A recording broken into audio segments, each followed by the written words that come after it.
নারায়ণগঞ্জের সোনারগাঁওয়ে ব্রাজিল জাতীয় ফুটবল দলের সমর্থকদের উদ্যোগে অনুষ্ঠিত হয়েছে বর্ণাঢ্য মোটরসাইকেল শোভাযাত্রা। আজ বিকেলে মোগরাপাড়া চৌরাস্তা থেকে শুরু হওয়া এ শোভাযাত্রায় শতাধিক মোটরসাইকেল অংশ নেয়।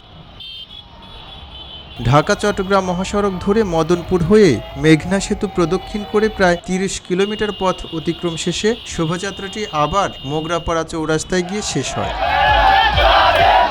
ব্রাজিলের পতাকা, জার্সি ও ব্যানার ফেস্টুনে সজ্জিত সমর্থকদের উপস্থিতিতে মহাসড়ক জুড়ে সৃষ্টি হয় হলুদ সবুজের উচ্ছ্বাস।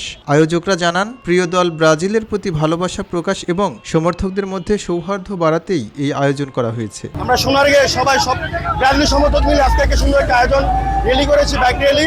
তো সবাই এখানে অংশগ্রহণ করেছে সোনারগাঁয়ের বিভিন্ন অঞ্চল থেকে। ইনশাল্লাহ 2026 যে ফুটবল ফিফা বিশ্বকাপ আছে হইতাছে, ইনশাল্লাহ আমরা ব্রাজিল হ্যাকসা মিশন ইনশাল্লাহ অর্জন করব। নারায়ণগঞ্জ থেকে বিভিন্ন অঞ্চলে আমরা সবাই ব্রাজিল সমর্থক আমরা একত্রিত হয়েছি। আমরা দেখিয়ে দিব, পুরা সোনারগাঁ দেখিয়ে দিব ব্রাজিল বিশ্বকাপ নিয়ে 5 স্টার জায়গা 6 স্টার আমরা আবার। শোভাযাত্রাকে ঘিরে পুরো এলাকায় উৎসব মুখর পরিবেশের সৃষ্টি হয়, যা স্থানীয় ফুটবল প্রেমীদের মধ্যে ব্যাপক সাড়া ফেলে। খবরের কাগজ, নিখাত, নির্ভীক, নিরপেক্ষ।